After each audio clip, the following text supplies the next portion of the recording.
আসসালামু আলাইকুম। প্রিয় দর্শক, অন্য মঞ্চের আলোচনায় আপনাদের সকলকে আমন্ত্রণ জানাচ্ছি। আজ আমাদের সঙ্গে আছেন অতিথি হিসাবে আলোচনার জন্য সিনিয়র সাংবাদিক জনাব আরশাদ মাহমুদ। আরশাদ ভাই, আপনাকে আমাদের অনুষ্ঠানে স্বাগত জানাচ্ছি। ধন্যবাদ আপনাকে। আরশাদ ভাই, আপনি নিশ্চয়ই খেয়াল করেছেন গত কদিন ধরে যুক্তরাষ্ট্রের সঙ্গে বাংলাদেশের যে বাণিজ্য চুক্তি হয়েছে সেটা নিয়ে মিডিয়াতে বিভিন্ন ধরনের লেখালেখি হচ্ছে, অনেক অনেক কথা বলছেন। সবশেষ আমরা দেখলাম যে একটা দৈনিক প্রথম আলোতে শওকত হোসেন মাসুমুনি দুই পর্বে এটা নিয়ে ডিটেল লিখেছেন। তো উনি এক জায়গায় লিখেছিলেন যে ওখানে আমাদের জন্য অনেকগুলো করণীয় ছিল, ওদের জন্য কয়টা করণীয় ছিল, এবং সেই করণীয় ক্ষেত্রে আমাদের জন্য প্রায় 131টা করণীয় ছিল, যুক্তরাষ্ট্রের জন্য মাত্র 6টা। এই প্রশ্নটা আমাদের পররাষ্ট্রমন্ত্রী যখন নাকি চীন সফরে যাচ্ছেন তার আগে একজন সাংবাদিক ওনাকে বলেছিলেন, এবং উনি চট করে জবাব দিলেন যে ইন্দোনেশিয়াটা দেখেন, আমাদের এখানে 131, ইন্দোনেশিয়া তো 231। তো আমার প্রশ্ন এখানে ব্যাপারটা হলো এই, আমি যে জিনিসটা জানতে চাচ্ছি যে ছোট প্রশ্নটা হলো, আসলে কি ইন্দোনেশিয়া 231টা উনি গুনেছেন? কখন গুনলেন ইন্দোনেশিয়াটা? একটা জিনিস। আর দ্বিতীয়টা হলো যে এই চুক্তিটা কার জন্য কি আছে আমি জানি না, আমাদের জন্য এই চুক্তিটাকে ভালো বলার কোনো সুযোগ আছে কিনা?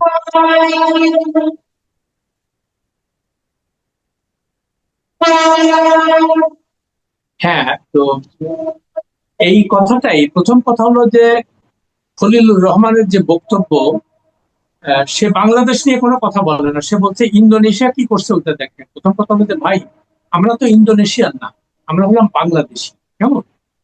তো ইন্দোনেশিয়া কি করছে না করছে সেটা তো আমাদের মাথা ব্যথা না।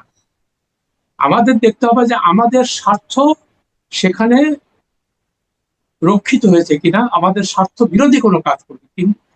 এমন সত্যি কথা বলতে কি, আমি তো কোনো এক্সপার্ট না, কিন্তু যারা এক্সপার্ট এই ব্যাপারে তারা বিভিন্ন বক্তব্য দিচ্ছেন। আমি নিশ্চিত আপনারও চোখে পড়েছে সেগুলো, যারা ইকোনমিস্ট সবাই বলছে যে এটা একটা স্বার্থ বিরোধী, দেশের স্বার্থ বিরোধী একটা চুক্তি করেছে। এ কথা আপনার অনুষ্ঠানে আমি বলেছি, আমি লিখেছিও অনেকবারই। কিন্তু তাদের মধ্যে দেখেন, এই যে বিশেষ করে খলিলের ব্যাপারে দেখেন, তার মধ্যে একটা অ্যারোগেন্স লক্ষ্য করি। সে কোনো কিছু কেয়ারই করে না। হ্যাঁ, এখন কথা হলো যে তার এই শক্তিটা কোথায়। সে এটা বলতে পারতো যে আচ্ছা, এটা নিয়ে তো নানান কথাবার্তা হচ্ছে, ফলে অবশ্য সে যেহেতু এই সরকারের পররাষ্ট্রমন্ত্রী এখন, তো এই সরকার থেকেই একটা বিবৃতি দেবে। এই সরকারের বিবৃতি দেখেন, দুইটা মন্ত্রী ইতিমধ্যে বলছে যে তারা এর মধ্যে তেমন কিছু, মানে বাংলাদেশ স্বার্থ বিরোধী তেমন কোনো কিছু দেখছেন না। এটা দুইটা মন্ত্রী বলেছে। অতএব ওই খলিলের ভাষ্য বা ইউনুসের ভাষ্য যা, এই সরকার সেই একই কথা বলছে। আবার একজন আব্দুল মুক্তাদির চৌধুরী বাণিজ্য মন্ত্রী, তিনি বলছেন যদি যদি কোনো থেকে থাকে তবে এটা আলোচনা করার সুযোগ আছে এবং আমরা এটা তখন দেখব। কিন্তু কেউ একথা স্পষ্ট করে বলছে না যে আচ্ছা, এটা নিয়ে আমাদের একটা জাতীয় ইস্যু, গুরুত্বপূর্ণ ইস্যু, এটা নিয়ে আমরা আলোচনা করবো। সংসদে এটা তুলতেই দিচ্ছে না। আপনি নিশ্চয়ই খেয়াল করেছেন, রুমিন ফারহানা তিনি এটা নিয়ে কথা বলেছিলেন এবং টেকনিক্যাল গ্রাউন্ডে স্পিকার হাফিজ সাহেব সেটাকে বাদ দিয়ে করতে দিলেন না। তারপরে সবচেয়ে দুঃখজনক ঘটনা হলো যে রুমিন ফারহানার পোস্টে আমি পড়লাম যে সে, এটাতে নাকি নিয়ম আছে যে 5জন সংসদ সদস্যের স্বাক্ষর লাগে এই ইস্যুটা তোলার জন্য। তো সে 5জন সদস্যকে অ্যাপ্রোচ করেছে, বিএনপি এবং জামাত মিলে, কেউ এটাতে রাজি হয়নি। কেমন? তো এখন জিনিসগুলো একটা চিন্তা, আমি খালি চিন্তা করি যে এটা কি ইউনূস সরকারের এক্সটেনশন কিনা। এটা আমার কাছে কিন্তু খুবই আমাকে দুশ্চিন্তা বলতে, যে যে লোকটার বিরুদ্ধে সারা দেশব্যাপী এখন ঘৃণা এবং একটা কোনো পজিটিভ কথা তার তার পক্ষে নাই। এই লোকটা যতদিন ছিল সে কতগুলো বর্গীকে ভাড়া করে নিয়ে আসছিল বিদেশ থেকে, এবং প্রত্যেকে তার আখের গুছায় তারা সুযোগ সুবিধা নিয়ে তারপরে তারা চলে গেছে এবং যেতে চাচ্ছিল না। এবং যেতে যে চাচ্ছিল না তার প্রমাণটা কি বলি শোনেন। তার নির্বাচন পিছানোর একটা করছিল সালাউদ্দিন আহমেদ, এই বর্তমানে তারেক রহমানের পর যে সবচেয়ে প্রভাবশালী ব্যক্তি মন্ত্রিসভা, তিনি নিজের মুখে বলছে যে আমরা অনেক কিছুতে, তাদের অন্তর্বর্তী সরকার অনেক কিছুতে রাজি হয়েছে এই কারণে যে নাইলে তারা ইলেকশন পিছায় দিবে এবং আমাদের একটা মানে নির্বাচনটা অনিশ্চিত হতো আর কি। তো তার মানে কি বোঝা যাচ্ছে দেখেন যে এই ইউনুসের মধ্যে বা তার এই যে দলবলের মধ্যে এই এই ইলেকশনটাকে পেছানোর একটা পরিকল্পনা তাদের ছিল। তো যাই হোক, যেহেতু দেশের মানুষ আস্তে আস্তে বুঝতে পারছিল তাদের কার্যকলাপ, বিশেষ করে তার যে দুর্নীতি, তার স্বজনপ্রীতি, তার স্বেচ্ছাচারিতা আর এগুলা নিয়ে, যাই হোক এখন তাহলে এটা কি আমরা ধরে নেব যে আহ, এই সরকার, বিএনপি সরকার ইউনূসের বিরুদ্ধে কোনো পদক্ষেপ নেবে না? আরো একটা কথা বলি, দেখেন এখন হামে মৃত্যু, হামটা তো মহামারী আকারে ছড়িয়েছে, 40,000-এর উপরে আক্রান্ত, আর ইতিমধ্যে 315 জন লাশ দেখলাম গতকালকে পর্যন্ত, 300 বাচ্চাটা মারা গেছে। এবং দেখেন একটা শিশুর যন্ত্রণা, শিশুর কষ্ট, মানে আমাদের সবার মানে বুক ভেঙে দেয় এগুলা, তাদের বাবা মার আর্তনাদ, হাহাকার। এইটা নিয়ে সেদিন তারেক রহমান সাহেব প্রধানমন্ত্রী বললেন যে এটার কারণ কেন হয়েছে, যে গত সরকার অর্থাৎ অন্তর্বর্তী সরকার এবং তার আগের সরকার টিকা সংগ্রহে মানে গাফিলতি করার ফলে এই পরিস্থিতির শিকার হয়েছে, এবং বলেছে যে তারা ক্ষমার অযোগ্য অপরাধ করেছে। তার মানে কি এটা তার পানিশেবল, তাই না? তো এখন দেখেন এটা যখন এটা নিয়ে কথাবার্তা হচ্ছে, তো উচিত ছিল কি ইউনূসকে জেলে নেওয়া। হাসিনাকে নিতে পারছে না, হাসিনা যেহেতু বিদেশে আছে। ইউনূসকে জেলে নেওয়া, তার স্বাস্থ্যমন্ত্রীকে জেলে নেওয়া, তারপরে ওই যে তার কি, তার তো উপদেষ্টা বিশেষ সহকারীতে 6 লাখ করে ফেলছিল সারা সরকার, কি সাইদুর রহমান না কি নাম, উনি আবার মানে ইয়ে দিচ্ছে কি, সাফাই গাইতেছে ফেসবুকে যে আমরা ওই ওখানে ওই প্রকিউরমেন্টে একটা দলাদলি হইতো এবং দুর্নীতির ওটা ভাঙতে চাইছিলাম। আরে বাবা, ভাঙতে চাইছিলাম, আমরা তো সবাই দুর্নীতির বিরুদ্ধে। ভাঙতে যখন চাইলা তখন তোমাদের একটা বিকল্প ব্যবস্থার কথা করতে হবে যাতে করে এইরকম পরিস্থিতি না আসে, সেটা তো তুমি করলা না।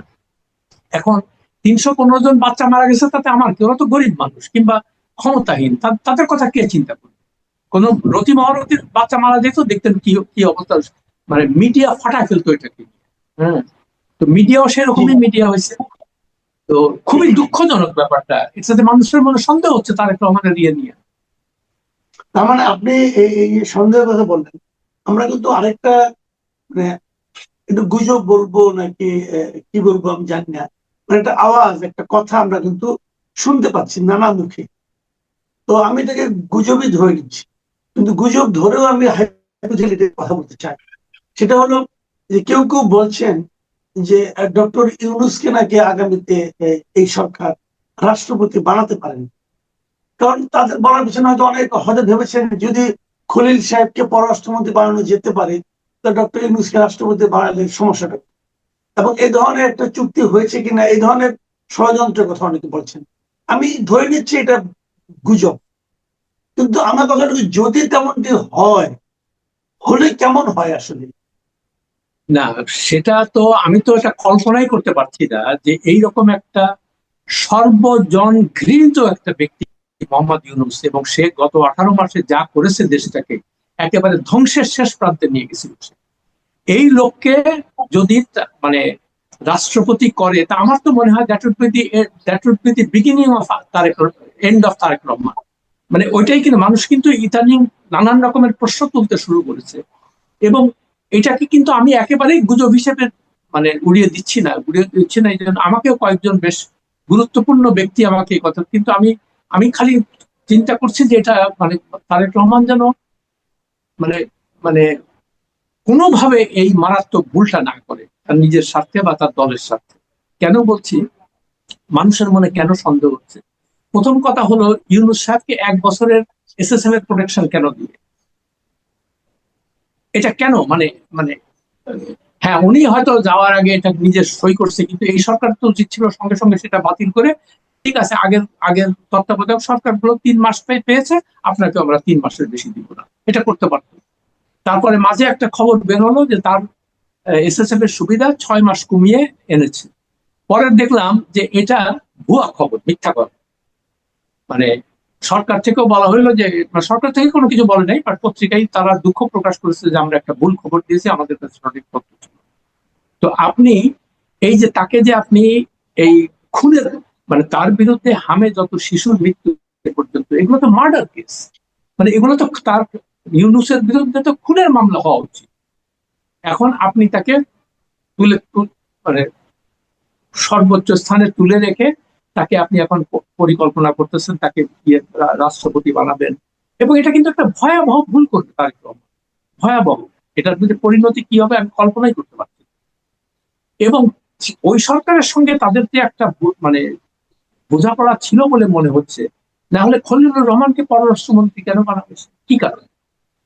আচ্ছা, তারপরে আশিক চৌধুরীকে কেন রাখবে সেখানে? আর ওয়াশিংটনে যে প্রেস মিনিস্টার গেছে, অন্য দুই প্রেস মিনিস্টার কিন্তু অলরেডি চলে আসছে। তারা তারা একজন তো লন্ডনে ছিল, সে বিবৃতি দিয়েছে যে আমাদের কোনো কাজ নাই এখানে, একদম টোটালি মানে একটা খামাখাই দেশের জনগণের ট্যাক্স পেয়ারের টাকা। কিন্তু ওয়াশিংটনে যে গেছে সে কিন্তু আসবে না এখন। তা এটাও কি মানে এই যে চুক্তির অংশ, যে না ওকে কিছু বলা যাবে না? মানে আমি আমি মানে আমার খেই হারিয়ে ফেলতেছি। আচ্ছা, ভুলে যাওয়ার আগে আরেকটা কথা বলতে, যে খলিলুর রহমানের চুক্তি নিয়ে বলছে যে ইন্দোনেশিয়াটা দেখেন, ভালো কথা।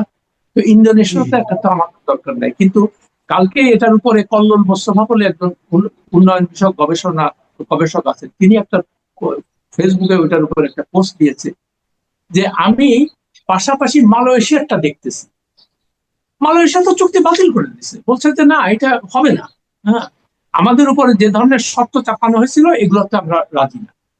তো আমরা এখন বলবে কি মালয়েশিয়ার শক্তি আছে, মালয়েশিয়া তো আমাদের থেকে অনেক ছোট দেশ, সেই হিসেবে ইকোনমিক্যালি বড় দেশ, কিন্তু আমরা আমাদের এই স্ট্যান্ডটা কেন নিতে পারছি না?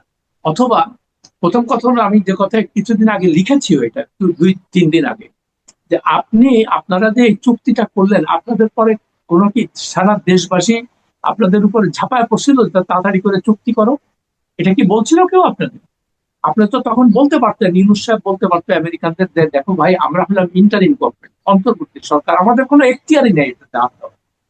সামনে ইলেকশন আসতেছে, ইলেকশনের সময়, ইলেকশনের পরে যারা আসবে তোমরা তাদের সাথে ডিল করবে, বিকজ আমাদের কোনো ম্যান্ডেট নেই, এটা পরিষ্কার কথা। হ্যাঁ? কিন্তু তারা করলো, আর দেখেন, কিন্তু সে নিজের থেকে ওই পোর্ট দিয়ে দেওয়া একজন, এগুলো কিন্তু এজেন্ডা, কোনো এজেন্ডাতেই এটা ছিল না। আর এজেন্ডাতে ছিল কি, আইন শৃঙ্খলা ঠিক করবে, দেশের পরিস্থিতি ভালো করবে, ইকোনমিকটা ইয়ে করবে। এখনো অনেকে বলে উনি ইকোনমিকে অনেক ভালো করে দিচ্ছে। ইকোনমি যদি ভালো দিক করে থাকে, তাহলে বসুন্ধরার মালিকরা এত মানে কোটি টাকার মানে হাজার হাজার ঋণ নিছে, এটা করছে, শিকদার গ্রুপের ঋণ নিছে, তারপরে বড় বড় যে গ্রুপগুলো, তাদের তো তুমি কিছু বলো না। তুমি ওই বাংলাদেশ ব্যাংকের গভর্নরকে সরাচ্ছ, এটা তো তাদের, তুমি যদি সত্যিকার অর্থে তাদের শাস্তির ব্যবস্থা করতে, তাহলে তো জনগণ দেখতে পারতো যে না সত্যিকার। এখন তো লোকজনের কাছে শুনি বা বিভিন্ন, যে ইউনূস তাদের সাথে সব টাকা পয়সা নিয়ে এগুলো করছে, এই জন্য তাদের তাদের বিরুদ্ধে যে সমস্ত মামলা ছিল সেই মামলাগুলোও তারা আগাইতে দেয় না দুদককে। যেটা কে করছে? তো এখন তারেক রহমানের, না আমি একটুখানি বলে, তারেক রহমানের কাছে আমার কাছে একটা অনুরোধ থাকবে তার কাছে, যে আপনি হ্যাঁ অনেক ভালো ভালো কথা বলছেন, ফ্যামিলি কার্ড এগুলো তো আমরা সমর্থন করতেছি, কিন্তু এমন কোনো কাজ করেন না যাতে করে মানুষের আপনাদের উপর বিশ্বাস হারাবেন না, আপনাদের মানুষ বিশ্বাস যাতে না হারায়। আচ্ছা, আরেকটা কথা খুবই গুরুত্বপূর্ণ, আপনি এই যে বসুন্ধরা কিংবা ওই যে শিকদার গ্রুপ, এদের বিরুদ্ধে যে সমস্ত দুদকের মামলাগুলো ছিল, এই সরকার দিক মানে নির্দেশনার দিক দিয়ে আপনারা মামলাগুলো আবার চালু করেন, এই মামলা বন্ধ করতে কে বলেছে আপনাকে? তাহলে দেখতেন যে মানুষের মনে তাদের মধ্যে একটা আস্থা আসতো, যে না এই সরকারটা তো আসলে করাপশনের বিরুদ্ধে একটা জোরালো ভূমিকা, সেগুলো তো নিচ্ছে। জি, আমরা উল্টা আরেকটা জিনিস দেখলাম, সবকিছু যেন আগের ধারাতেই ফিরে যাচ্ছে। কেন বললাম? ব্যাংকিং সিস্টেমে বোধহয় একটা কি নিয়ম চেঞ্জ হয়েছে, যে ব্যাংকগুলোকে আগের মালিকের কাছে ফেরত দেওয়ার একটা পদ্ধতি হচ্ছে। এবং অনেকে বলছেন যে এই নিয়মের ফলে, এটা সংসদে পাশও হয়েছে, এই নিয়মের ফলে এস আলমের আবার ফিরে আসার সম্ভাবনা তৈরি হয়েছে। এবং এই কথা আবার বেশি গুরুত্ব পেয়েছে এই কারণে, এটাও আমার একজন আমাকে বললো, এই যে বাংলাদেশ ব্যাংকের বর্তমান যিনি গভর্নর আছেন, এই গভর্নর নাকি বিভিন্ন প্রক্রিয়া এস আলমের ভাইয়ের কোন এক ব্যবসার সঙ্গে নাকি পার্টনার নাকি ছিলেন। তো আমরা কি তাহলে আগের ধারায় ফিরে যাচ্ছি আলটিমেটলি? না, সেটাই দুঃখজনক, এবং মানুষের মনে এই সন্দেহ হওয়া খুবই স্বাভাবিক। আমি আপনাকে আর একটা ছোট্ট উদাহরণ দিই। আপনার মনে আছে যে সালাউদ্দিন সাহেব যখন শিলং থেকে ফিরে আসলেন, এসে উনি ওনার নির্বাচনী এলাকায় গেলেন, কেমন, যে যে প্রাডো গাড়িতে তিনি চলাফেরা করছেন, পত্রিকায় আসলো যে এটা এস আলমের গাড়ি। তো তখন তাকে জিজ্ঞেস করা হইলো যে এস আলমের গাড়ি আপনি কেন ব্যবহার করতে, বলে যে আমি তো জানতাম না এটা এস আলমের গাড়ি। পরে দেখা গেল কি, যে তার ছেলে, এখানে বিভিন্ন পত্র পত্রিকায় দেখলাম যে এস আলমের ব্যবসার স্বার্থগুলো দেখতেছে এখানে। তো এইটা তো আমার বিশ্বাস তারেক রহমানের অগোচরে হয় নাই। অনেকে বলতেছে যে এগুলো আগের থেকে এগুলো ডিল টিল করা ছিল। তারেক রহমান যে লন্ডনে এরকম ভাবে জীবনযাপন করছে, টাকা পয়সা কে দিচ্ছে? এই প্রশ্ন ওঠা স্বাভাবিক না? আপনি তো এই জিনিসগুলো তো এই জিনিসগুলো তো স্বচ্ছতা চাই, এই জিনিসগুলো জবাব চাই আমরা, মানুষের মধ্যে এই প্রশ্ন আছে। তা না হলে আপনি এসালামের বিরুদ্ধে তো আরো শক্তভাবে ধরা উচিত ছিল, সেটা তো হচ্ছে না। তো আপনি যে কথাটা বললেন যে মনে হচ্ছে আগের অবস্থায় সবকিছু আছে, তো আমরা তো সেটাই দেখতে পাচ্ছি, যে এগুলো মনে হচ্ছে যে ওই ইউনূসের আমলে যা ছিল সেগুলাই, বা হাসিনার আমলে যা ছিল সেগুলাই মানে ধারাবাহিক ভাবে চলে আসছে। তার মানে মানুষের মনে মনে হচ্ছে কি, যে ক্ষমতার যত পালা বদল হোক না কেন, রদ বদল হোক না কেন, মানে খালি ক্ষমতার যারা শীর্ষে থাকে তাদের চেহারার পরিবর্তন হয়, কিন্তু মূল ব্যবস্থার কোনো পরিবর্তন হয়। যে আজকে কিছুক্ষণ আগে দেখলাম যে ইউনূস সাহেব, উনি সাধারণত কোনো কথাবার্তা বলেন না এসব নিয়ে, চুপচাপ থাকেন। আজকে সিএনএন এর প্রতিষ্ঠাতা টেড টার্নার মারা গেছেন আজকে। উনি ফেসবুকে লম্বা পোস্ট দিছে তার সম্পর্কে। চিন্তা করেন, বাংলাদেশে 315 জন শিশু মারা গেছে, এটা নিয়ে কোনো বক্তব্য নাই, এবং তার আন্ডার হিজ ওয়াচ, তার তার শাসনামলের কারণেই এই মানে ব্যর্থতার কারণে এটা হয়েছে, সেটা নিয়ে সে একটা কথা বলে না। কিন্তু টেড টার্নারকে তার পূজা করতে হবে, যেহেতু সে আমেরিকান, হয়তো তার কাছ থেকে পয়সা করিও নিছে, বুঝলেন? তো এখন মানুষের দেখেন, এই লোকটাকে মানুষ ঘৃণা করবে না কেন, আমাকে বলেন। না, আসলে খুবই দুঃখজনক। প্রিয় দর্শক, আপনারা শুনলেন ডক্টর ইউনূস টেট্টার মারা গেছেন, সে অনুযায়ী সে শেখ উনি একটা পোস্ট দিয়েছে, ভালো কথা। কিন্তু আমাদের কোনো আপত্তি নেই, একজন লোক মারা গেলে শোক প্রকাশ করে পোস্ট দিতেই পারে। কিন্তু যে 300 শিশু বাংলাদেশে মারা গেল এবং আরো মারা যাবে, আরো যাবে, যে মৃত্যুর জন্য ওনার সরকারের দায় পুরোটাই প্রায় বলতে গেলে, এবং এটা বর্তমান সরকার প্রধান তিনিও দাবি করছেন যে আগে সরকারগুলির দায়। তার মানে যদি অর্ধেকও ধরি, 50% দায় তো ওনার, সেটা নিয়ে ওনার কোনো দুঃখ বোধ নেই, এবং তার কোনো অনুশোচনাও নাই, এটা কোনো অনুশোচনাও নাই। মানে কি লেভেলের মানে মানে দেশদ্রোহী একটা লোক, আমি খালি সেটা চিন্তা করছি। যাই হোক, আশা করি যে তারেক রহমান এই জিনিসগুলো শুনবেন বা বুঝবেন। জি, আমাদের দুর্ভাগ্য এটাই যে আমরা যার আচরণে, যার কর্মকাণ্ড নিয়ে দুঃখিত হই, আবার শুনতে হয় তিনি নাকি আরো অনেক গুরুত্বপূর্ণ রাষ্ট্রের সর্বোচ্চ জায়গায় নিয়ে বসছেন। আমরা প্রত্যাশা করি আমরা যা শুনেছি সেটা ভুল শুনেছি, সেটা কখনোই বাস্তবায়িত হবে না, এই প্রত্যাশা আমাদের থাকতো। আপনারা ভালো থাকবেন, এখন এ পর্যন্তই। আল্লাহ হাফেজ।